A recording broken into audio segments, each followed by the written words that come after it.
Bueno, buenas tardes. Muchísimas gracias, Fernando, por la presentación. Agradezco a los organizadores por invitarme el 6º simposio consecutivo a hacerme parte de esta conversación y a todos ustedes por quedarse, digamos, a la última tarde del simposio y acompañarnos durante esta parte final de la jornada. Nosotros desarrollamos nuestro trabajo en la zona centro-norte de Buenos Aires y el extremo sur de Santa Fe, que digamos, es como también se ha denominado la zona núcleo productiva argentina, que es un lugar, digamos, caracterizado por suelos que ocupan desde el punto de vista del relieve, son una serie de planicies atravesadas por cursos fluviales, y hacia la región centro y oeste de la provincia atravesada por cordones medanosos y suelos, digamos, con una textura más franca y más gruesa. Las precipitaciones históricas rondan entre los 800 a los 1000 milímetros, pero si tomamos los últimos 10 años, desde 2009 a la actualidad,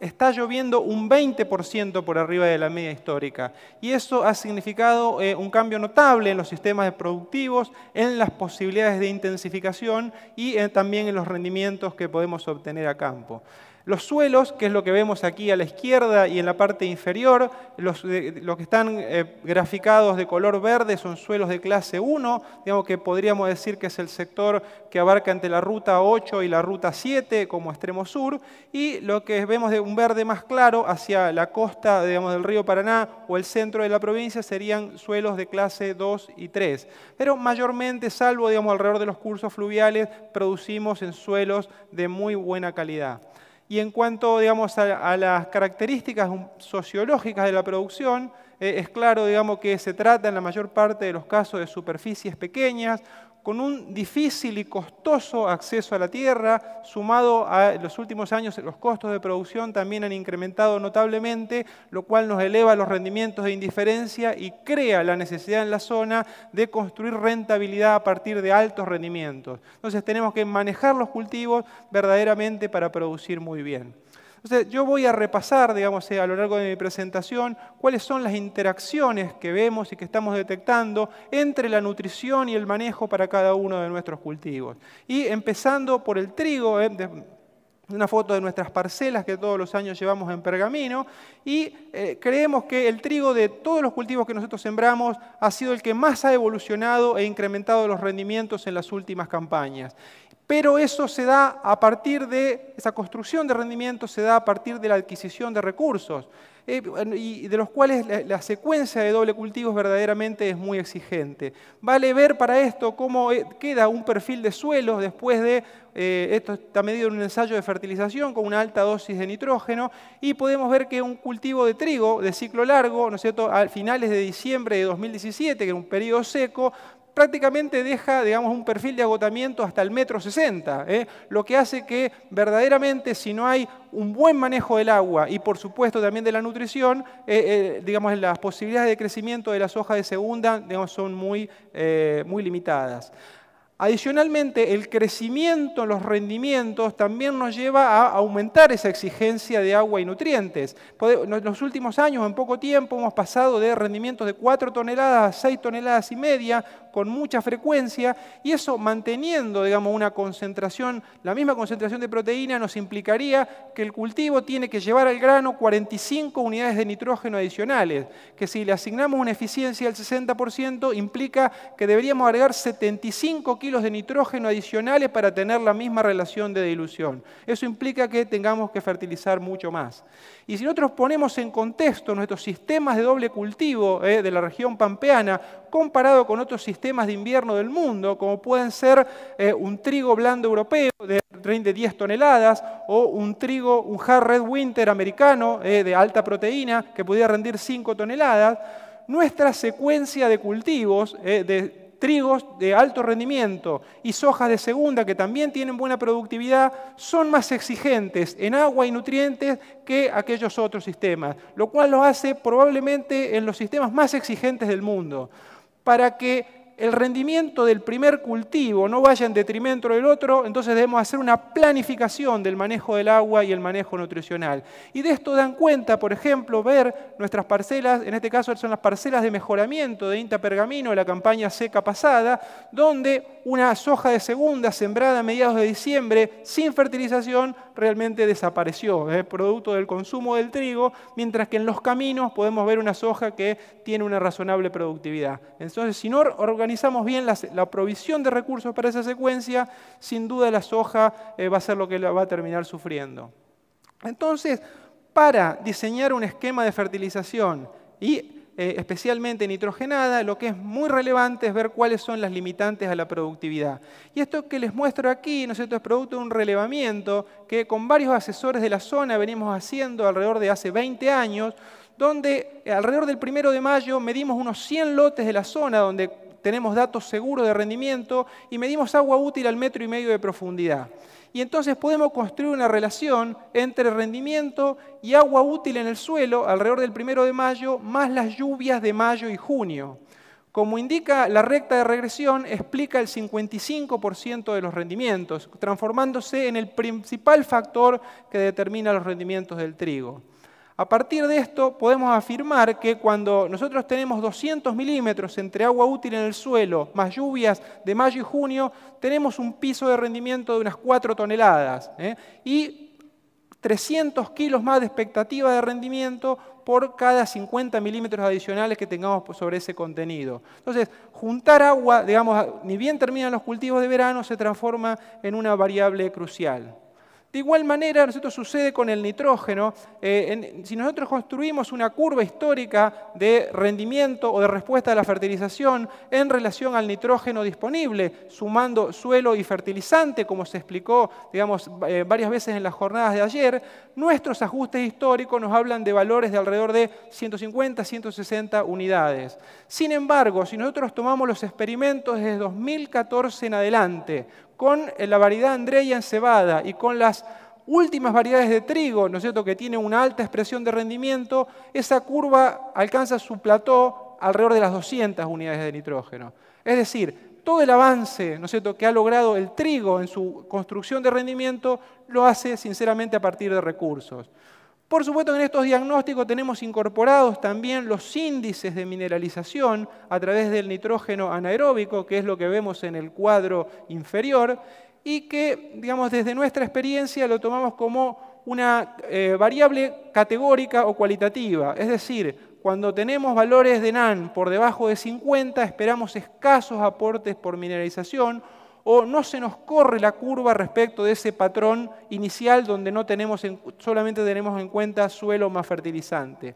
En cambio, cuando pasamos a la categoría media, por ejemplo, podríamos descontar alrededor de unas 15 unidades de nitrógeno y así sucesivamente, si pasamos a un valor alto, podríamos descontar otras 15 unidades de nitrógeno para el caso de trigo y 10 para el caso del maíz. Lo lamentable del caso es que en zona núcleo, datos que venimos observando es que el 90% de los valores realmente están por debajo de los 50. Con lo cual, una variable que es muy sensible, que estima muy bien la mineralización, sin embargo, la mineralización que tenemos en nuestros suelos estamos viendo que es relativamente escasa y aparte muy uniforme entre los distintos lotes. Este enfoque de relacionar rendimiento o respuesta con la oferta de nitrógeno también nos permite hacer análisis económico de la fertilización. Y este es un análisis muy simple, aprovechando, digamos, una corrida de un modelo como puede ser el triguero, que es un conocido modelo de fertilización, donde para un suelo de la serie Rojas, con los valores de precios actuales de trigo y nitrógeno, corrimos o simulamos 3 curvas diferentes. La superior, la de color verde, sería para las variedades de alto rendimiento, esas que le mostraba el ajuste proveniente de los últimos 5 años, con un rango que tiene que ver con un análisis de sensibilidad de un 10% inferior o superior de variaciones en los precios. Cuando la segunda curva correspondería un poco al ajuste tradicional, la de color azul, podemos decir la curva histórica, Y finalmente, la curva roja que encontramos por debajo sería, digamos, la respuesta que tendríamos en caso de tener perfil descargado. En las dos primeras simulábamos un perfil cercano a la capacidad de campo. Claramente, digamos, ¿no?, las variedades actuales y la buena recarga de agua nos aumentan la eficiencia de uso del nitrógeno y las posibilidades de fertilización. La diferencia que podemos ver en esta campaña respecto de la anterior es que en la campaña pasada, si hacíamos estos análisis, el óptimo físico coincidía con el óptimo económico. El deterioro de las relaciones de los precios hace que hoy haya cierto desfasaje en esos niveles de nitrógeno. Esta era la curva, la punteada de la que les muestro respecto del año anterior. Y por otro lado, si tuviésemos un perfil descargado, vemos que los niveles de rendimiento que alcanzaríamos serían muy limitados, con lo cual la viabilidad del cultivo, digamos, está puesta en riesgo, la viabilidad económica. Por lo tanto, creemos que es crucial, digamos, lograr buenas recargas y muy saludables las lluvias que han empezado a aparecer a lo largo del otoño. Por otra parte, en lo que tiene que ver con la calidad, aquí en esta gráfica está mostrado probablemente el índice de que de manera más ajustada la explique, y es la relación que existe entre el porcentaje de proteína con la cantidad de oferta de nitrógeno por unidad de rendimiento. Medida como nitrógeno disponible, 0,60 por cada tonelada de rendimiento cosechado. Y esto está sacado de un experimento, digamos, que venimos haciendo hace 3 campañas, donde cruzamos alrededor de 10 variedades de trigo, ¿no es cierto?, y 1 o 2 variedades de cebada con diferentes niveles de fertilización. Entonces vemos que la proteína tiende a aumentar hasta un valor de aproximadamente 37 kilos de nitrógeno por unidad de rendimiento, donde tiende a alcanzar un plató donde ya no aumenta más. Cualquier, digamos, sobreeficiencia en el uso de fertilizante va a determinar una caída, digamos, en esas concentraciones de proteína. Ahora bien, lo que nosotros vemos aquí es una curva media que muestra un patrón general, pero los distintos cultivares se alinean en una tendencia similar, pero pueden estar por arriba de esa línea de tendencia en el caso de aquellos que son más conservativos en cuanto a la proteína en grano, tienen mejores gluten y mejores proteínas y menor partición hacia rendimiento. O pueden registrar mayores condiciones de dilución en aquellas variedades que netamente, ¿no es cierto?, están dirigidas a productividad. Pero es una tendencia, ¿no es cierto?, que es muy importante tenerla en cuenta para eventualmente hacer ajustes durante el ciclo. También en lo que tiene que ver con el manejo de la fertilización y esa búsqueda, ¿no?, de lograr una armonía entre rendimiento y calidad, desde hace 6 campañas venimos realizando estos experimentos en trigo y cebada. Yo voy a mostrar los datos de trigo, donde un mismo ajuste de nitrógeno lo particionamos de diferentes maneras. Entonces, contra un testigo tenemos tratamientos con 100% de nitrógeno aplicado a la siembra, o particiones 70 siembra, 30 macollaje, 50 y 50, particionado en 3 veces, siembra, macollaje y hoja bandera, 50 macollaje, 50 hoja bandera, o el 100% macollaje. Lo primero que se destaca en este gráfico es que tenemos mucho tiempo para decidir la fertilización con nitrógeno del trigo, con escasas pérdidas de eficiencia. Podemos ver que aún las aplicaciones tardías, si bien no logran alcanzar el techo de rendimiento, están bastante cerca y muy por arriba del testigo que está ubicado dentro de la primera barra. Y no es dato de un año, como decíamos, son datos de 6 años y 2 localidades, Pergamino y Ferré. Entonces, en general, como para, digamos, hacer un análisis y una recomendación a partir de esto, podemos decir de que en aquellos planteos que están destinados a tener rendimientos medios, la aplicación de todo el nitrógeno en una sola oportunidad ahorra costos de aplicación y es razonablemente eficiente y está cerca de los rendimientos máximos.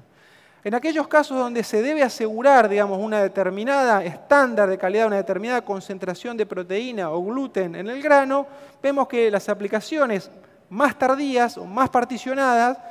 tienen una leve penalidad en rendimiento, pero logran proteínas más altas. Y por último, digamos, las aplicaciones con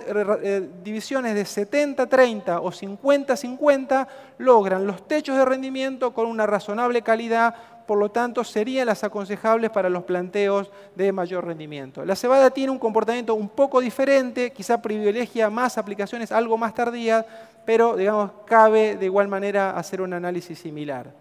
Entonces, para, digamos, redondear esto que hemos hablado de nitrógeno, de construcción de rendimiento y proteína, podemos decir que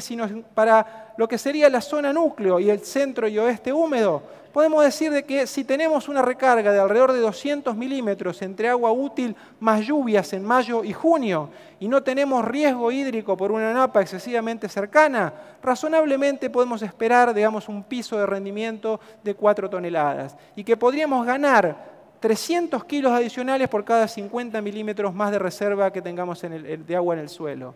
Y que los diferentes perfiles de variedades generan también sistemas de recomendación diferentes. En caso de variedades que, como vemos en la parte superior, destinadas a producir altos rendimientos, pero que estructuralmente tienen bajas proteínas y bajos contenidos de gluten, típicamente, digamos, son variedades que privilegian aplicaciones tempranas, que son muy eficientes para construir rendimiento, pero que no tiene demasiado sentido aplicaciones tardías destinadas a incrementar proteína porque verdaderamente la mueven poco. Se puede llegar a limitar un poco la dosis sin tanta pérdida de rendimiento porque son muy eficientes, digamos, para construir grano, y la comercialización está destinada a una comercialización por volumen, digamos, sin tener en cuenta patrones de calidad. Un segundo grupo de variedades son de un rendimiento similares a los anteriores, pero con un contenido de proteína y gluten medio, podríamos decir, y muy dependientes de la fertilización. Estas variedades alcanzan niveles de productividad similares a las anteriores, pero, ¿no es cierto?, si son bien fertilizadas en cuanto a cantidad y distribución, pueden llegar a tener proteínas razonables y una adecuada comercialización por calidad. Y probablemente son las más exigentes en cuanto a necesidad de un pool abundante de nitrógeno, porque son las que tienen más sensibilidad, digamos, para los dos factores. Bien manejados, van a admitir una venta por calidad sin tener necesariamente una restricción del rendimiento. Casi todas las variedades que están saliendo actualmente y que están destinadas a ocupar la mayor superficie de siembra en los próximos años pertenecen a este grupo. Por último, digamos, hay un tercer grupo de variedades donde en general tienen niveles de rendimientos medios, pero de una manera bastante estable, niveles de proteína y gluten que son altos. Este tipo de variedades en general admiten ser un poco más conservativas en la dosis inicial, pero tienen necesidades de reajustes más tardíos para construir la proteína o el gluten al cual se quiere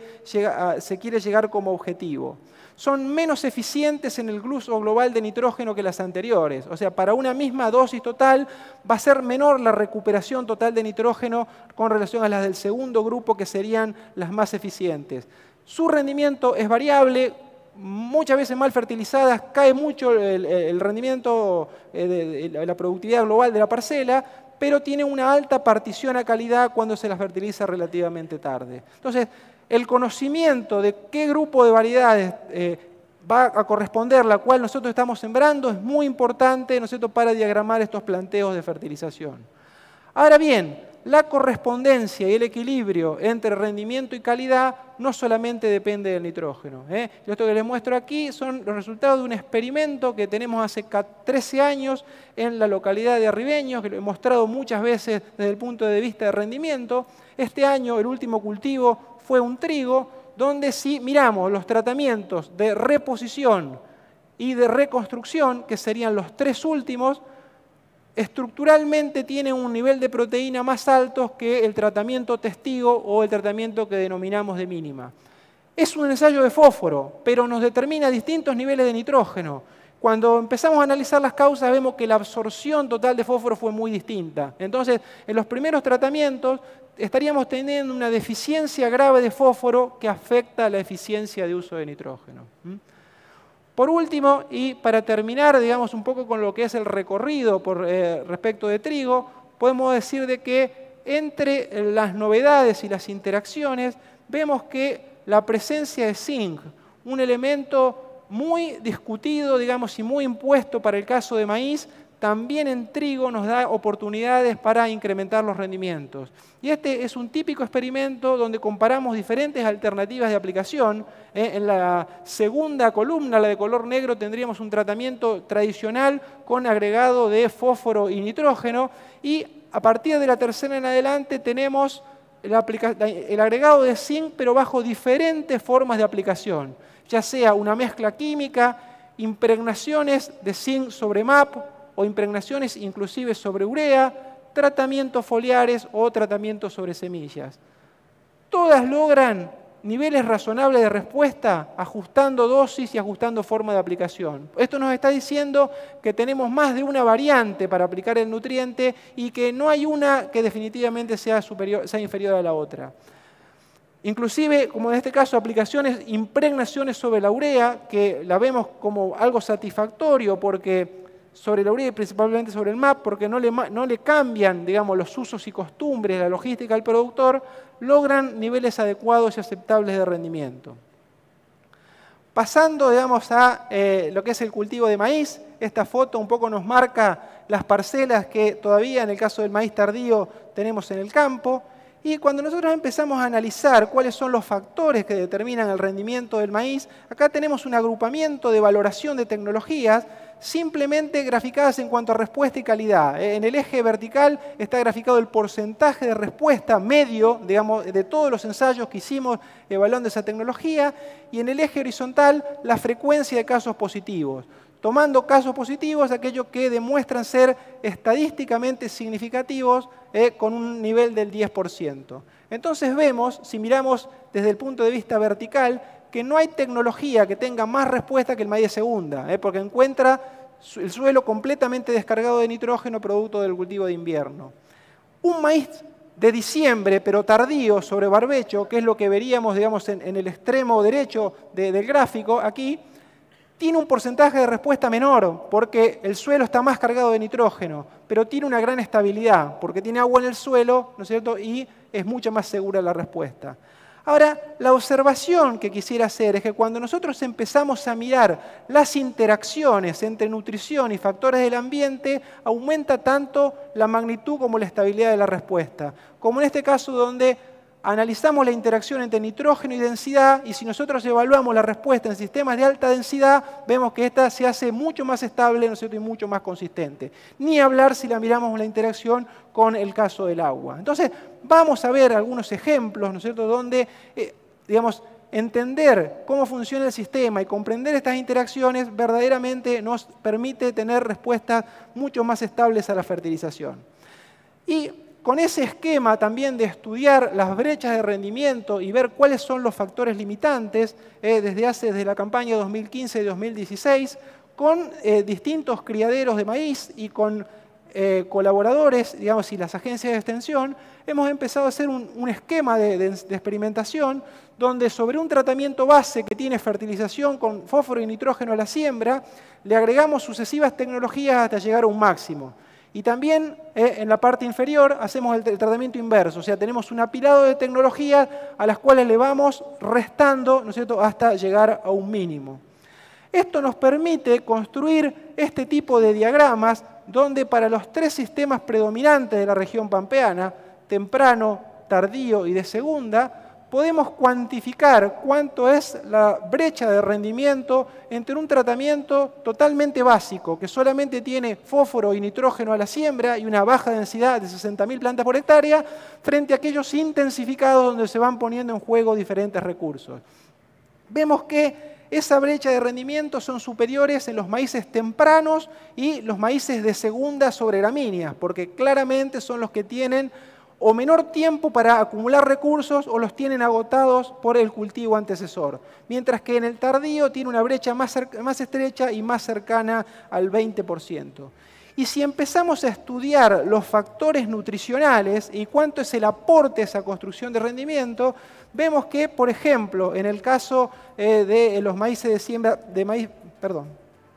maíces de siembra temprana, duplicar la dosis de fósforo nos otorga entre un 5 y un 7%, una refertilización con nitrógeno con 60 unidades adicionales a la puesta a la siembra, entre un 10 a un 15%, y el caso de azufre y zinc un 7,7%.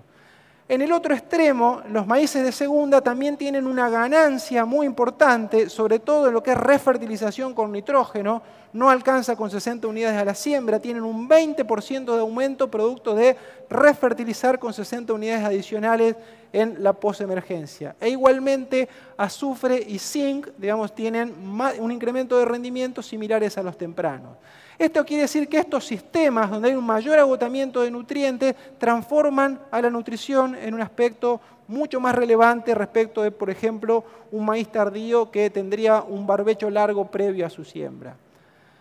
Respecto de lo que es nitrógeno, también utilizamos el tradicional sistema de nitrógeno suelo más fertilizante y, como se dijo reiteradamente, ¿no es cierto?, en el día de ayer, la demanda del cultivo a partir del potencial de rendimiento al cual aspiramos llegar termina siendo la variable clave que nos determina, digamos, el umbral de nitrógeno al cual ajustaríamos.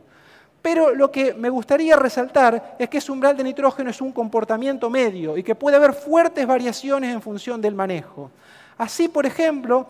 haciendo experimentos de ajuste de nitrógeno y densidad con materiales a lanzar en los próximos años, nos encontramos que, digamos, hay algunos que tienen un comportamiento que podríamos llamar estable. Es decir, no tienen grandes diferencias entre densidades dadas por la distancia entre las distintas curvas, ni tienen una respuesta tan pronunciada al incremento de la dosis de nitrógeno. En cambio, otros, como vemos a la derecha, demuestran ser especialmente sensibles a nitrógeno y construyen rendimiento no tanto por la diferencia entre curvas, la densidad, sino que la construyen cuando nos vamos a la derecha a mayores niveles de nitrógeno. Un tercer grupo, podríamos decir, son materiales sensibles a la densidad, es decir, tienen gran respuesta al incremento en el número de plantas, pero no tienen tanta eficiencia de uso de nitrógeno. Y un cuarto grupo, que probablemente sea el más común y el más frecuente, tiene un comportamiento muy representado por lo que ayer nos contaba Gabriel Espósito, donde hay una fuerte interacción entre nitrógeno y densidad. Eso significa que a bajas densidades de plantas, en general no hay tanta respuesta a nitrógeno, pero en la medida que incentivamos la competencia entre plantas, la respuesta a la fertilización nitrogenada aumenta considerablemente. Y entonces probablemente ese término de cantidad de nitrógeno por planta realmente cobre, ¿no es cierto?, una gran relevancia. Otro factor, digamos, que es crucial, y como veíamos en los experimentos de brechas, para decidir la fertilización nitrogenada es la fecha de siembra de ese maíz. Acá tenemos un experimento, por ejemplo, hecho un pergamino, que podríamos caracterizar en este caso como un ambiente bueno, en un año húmedo, donde en el mismo sitio, con el mismo material, en la parte superior tenemos la respuesta en fecha de siembra temprana y en la parte inferior la respuesta en siembras tardías. Claramente la acumulación de nitrógeno a partir de un barbecho más largo hace que tengamos más eficiencia, más respuesta a la fertilización en la fecha temprana. Pero cuando nos vamos a ambientes con restricciones, como por ejemplo podríamos encontrar en suelos argiveles vérticos alrededor de la ruta 9, ¿no es cierto?, como en este caso en Ramallo, vemos que si bien la disponibilidad inicial de nitrógeno era mayor en diciembre, en la fecha tardía, como los suelos tienen una escasa capacidad de entrega diaria de agua y no tienen la capacidad para cubrir la demanda de un cultivo en pleno periodo crítico en diciembre, ¿no es cierto?, entonces son ambientes típicamente para tardío. Reitero, por más que tenga una mayor oferta inicial de nitrógeno en el suelo, tenemos más eficiencia de uso de nitrógeno en la fecha de siembra tardía. Entonces, aquellos ambientes que son típicos de tardío, podemos tener más respuesta en esa fecha de siembra respecto de las tempranas, porque claramente la respuesta está impulsada por la demanda, ¿no es cierto?, más que por la oferta. También el arreglo espacial podría modificar la respuesta a la fertilización y la eficiencia de uso de nitrógeno. Y es un interés actual en la región de muchos productores a partir del surgimiento de cabezales que permiten cosechar el maíz a distintas distancias, la inquietud de sembrar el maíz en hileras más estrechas con la misma sembradora de soja, y entonces hemos empezado a evaluar el comportamiento, por ejemplo, en siembras a 35 centímetros. ¿Qué es lo que vemos acá? Distintas dosis aplicadas en 3 momentos diferentes, siembra B6 o particionado entre siembra y B6, y las dos últimas columnas corresponden a tratamientos con aplicaciones de nitrógeno en la floración, que era algo que ayer Doriva Ruiz Díaz nos contaba, y este es un dato muy inicial, un primer dato muy inicial, pero en un año húmedo, donde probablemente haya habido efectos de lixiviación, vemos que esas aplicaciones en floración fueron muy exitosas y mostraron un considerable aumento en los rendimientos. No así, no hubo demasiadas diferencias en variar el momento de aplicación. Cuando comparamos los rendimientos entre siembras a 35 y 70 centímetros, por ahora estamos testeando los extremos, no encontramos diferencias. Si bien la recuperación inicial de nitrógeno era mayor en los primeros estadios en siembras a 35, producto que hay una mayor acumulación de biomasa en los primeros estadios, lo cual podría constituir en alguna medida una remediación tecnológica a que aplicaciones demasiado tempranas de nitrógeno están más expuestas a tener pérdidas por lixiviación. Cuando esa reducción en el distanciamiento entre hileras fue acompañado por un incremento en la densidad, ahí sí tuvimos un salto de aproximadamente un 10% de los rendimientos, que se dio sobre todo en las mayores dosis de nitrógeno, cuando fuimos a niveles de 80 y 120 unidades de nitrógeno. No podemos separar en este experimento el efecto acercamiento de hileras del efecto aumento en el número de plantas, pero es una vía, una evidencia que nos dice que los sistemas están en permanente evolución y que nosotros tenemos que tratar de adaptarnos a ello, ¿no es cierto?, modificando nuestras prácticas de manejo y nuestras prácticas de fertilización.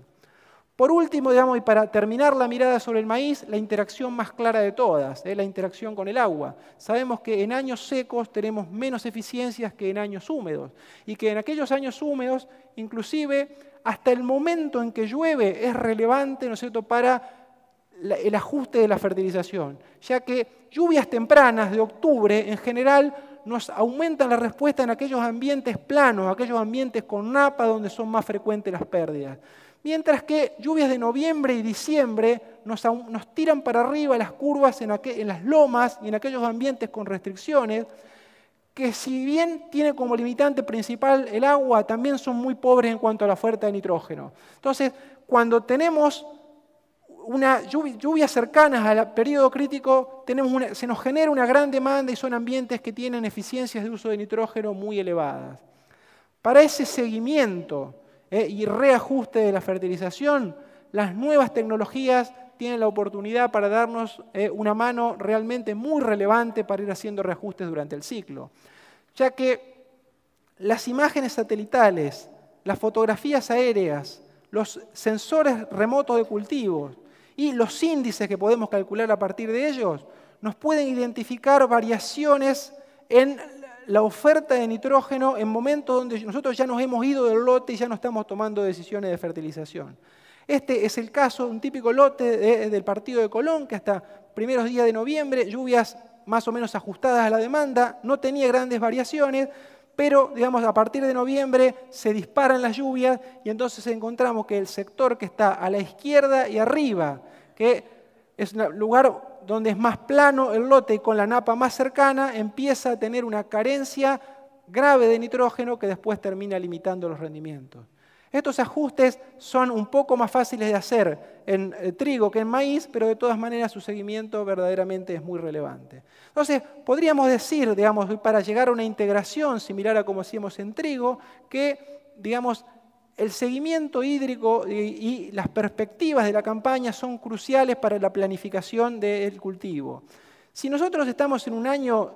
La Niña, seco y sin napa, es claro que vamos a preferir las siembras tardías. Si estamos en un año con buenas características húmedas, vamos a preferir, las siembras tempranas. Si el rendimiento esperable es por arriba de 10 toneladas, las siembras tempranas en nuestra región rinden más que las tardías. Mientras que si son ambientes con restricciones, con rendimientos esperables por debajo de las 10 toneladas, en general las siembras tardías les ganan a las tempranas.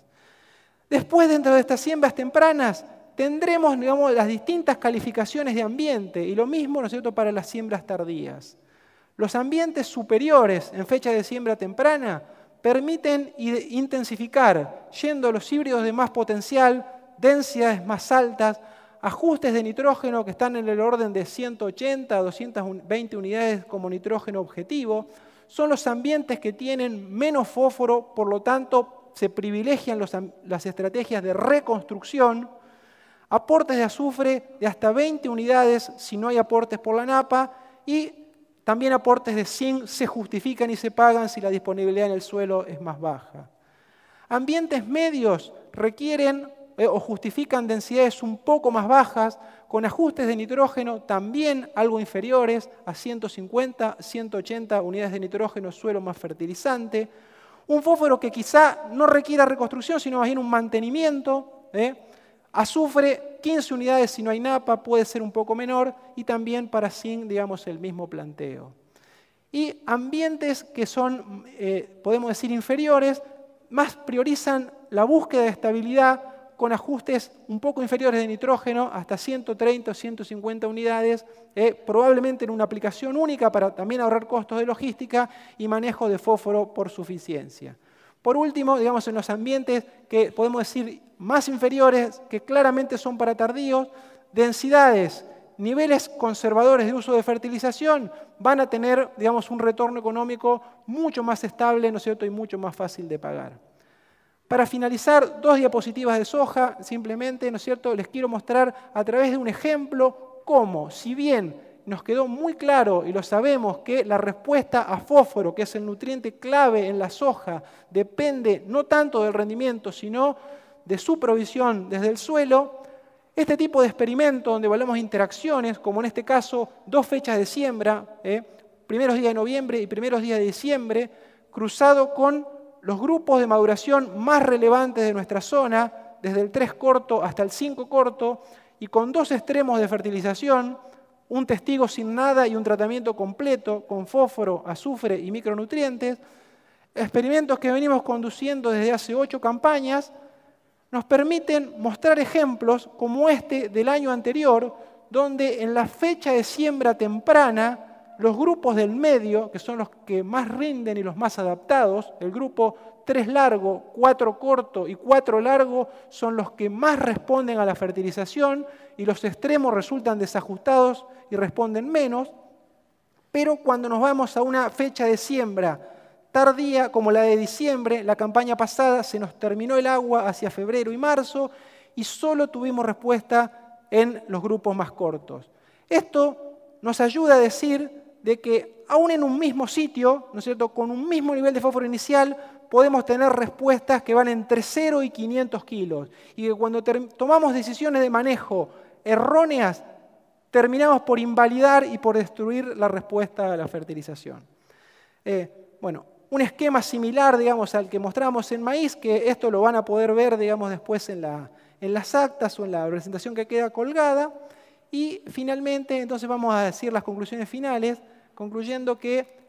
la producción agropecuaria, digamos, en la zona núcleo se desenvuelve en un contexto de intensificación productiva, alto de uso de insumos con restricciones ambientales. Tenemos que tener consenso y permiso social para usarlo. Costos elevados y muy escaso margen de error.